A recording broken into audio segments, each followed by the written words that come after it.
देते हुए ये कहना चाहता हूं कि आदरणीय 10 लाख नए नौकरी पैदा करने तो बाद का विषय है।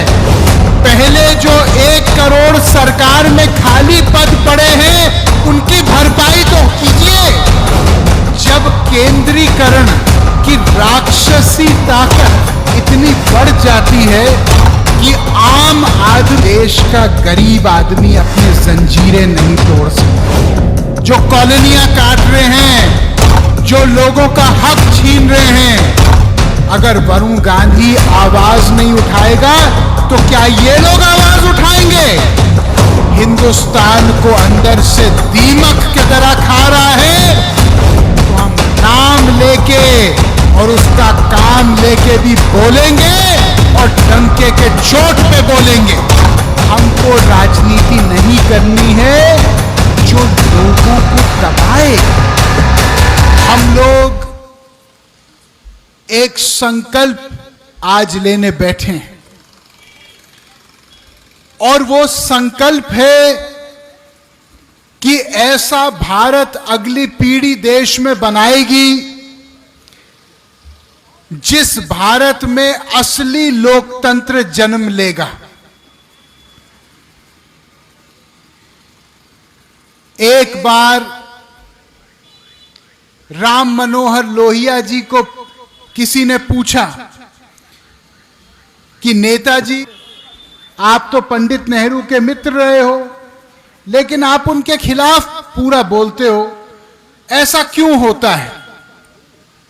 उन्होंने कहा कि देखिए, मैं ना कांग्रेस के खिलाफ हूं ना पंडित नेहरू के खिलाफ हूं, उसी सोच से पल बढ़ के मैं आजादी की लड़ाई में आया।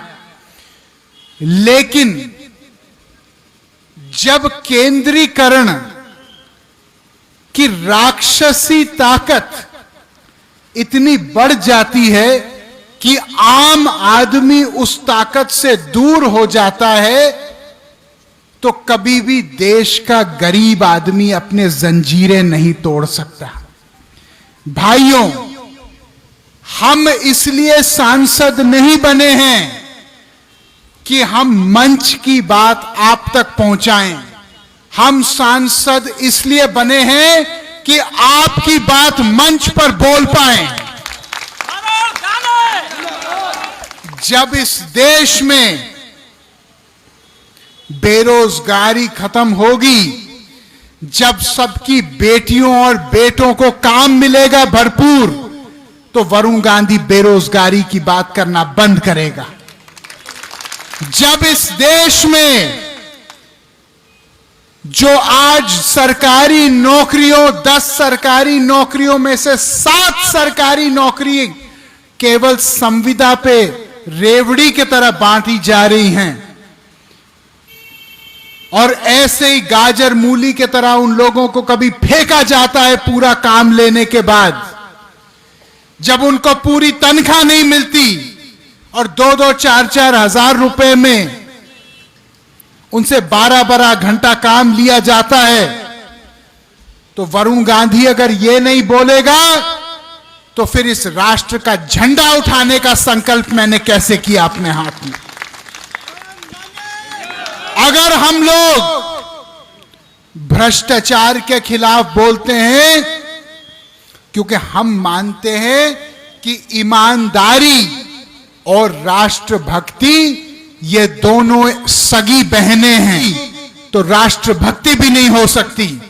जो लोग कमीशन खाते हैं, जो लोग पहले कच्चे मकान में रहते थे, फिर जनप्रतिनिधि बनने के बाद अरबों के महल बना रहे हैं, जो कॉलोनियां काट रहे हैं, जो लोगों का हक छीन रहे हैं, अगर वरुण गांधी आवाज नहीं उठाएगा तो क्या ये लोग आवाज उठाएंगे? मैं राजनीति में इसलिए नहीं आया क्योंकि राजनीति एक पेशा है, ना मैं राजनीति में कुछ बनने आया। मैं राजनीति में आया तो इस मिट्टी की खुशबू जो मुझे लगती है, इसका मान सम्मान बढ़ाने के लिए मैं आया हूं। मैं इसलिए आया हूं ताकि अगर कोई माय का लाल हिंदुस्तान को अंदर से दीमक की तरह खा रहा है तो हम नाम लेके और उसका काम लेके भी बोलेंगे और डंके के चोट पे बोलेंगे। हमारे देश में आपके बाप दादाओं ने, आपके मां और दादियों और नानियों ने अपने कंगने बेच दिए इस देश की आजादी की लड़ाई में, अपनी हड्डियां तोड़वा दी, जेल की सजा काटी, सब कुछ अपना दांव पे लगाया। आज केवल हम हिंदुस्तान पाकिस्तान के क्रिकेट मैच पे ताली बजाएं, यह हमारी देशभक्ति नहीं हो सकती। देशभक्ति हमारी तब होगी जब हम अपना सब कुछ दांव पे लगाने के लिए तैयार हों इस देश के लिए। आज मैं आपसे पूछना चाहता हूं, कितने लोग यहां पे हाथ उठाइए, कितने लोग यहां पे इस देश को प्यार करते हैं, हाथ उठाइए। कितने लोग अपने बच्चों को प्यार करते हैं, अपना हाथ उठाइए।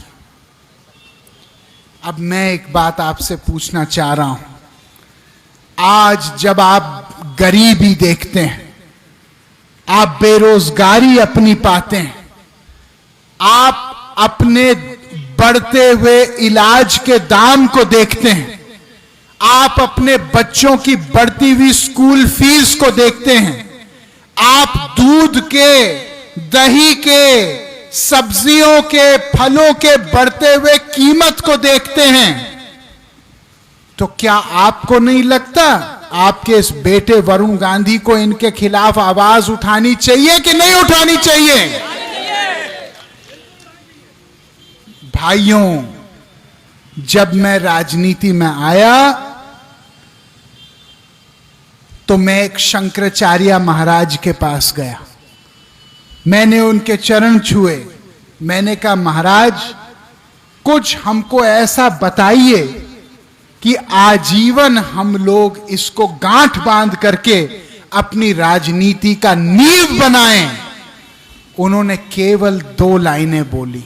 उन्होंने कहा, एक बेटा, दूसरों के हमेशा काम आना, और दूसरा बोले कि सच्चाई के मामले में कफन बांध के हमेशा चलना।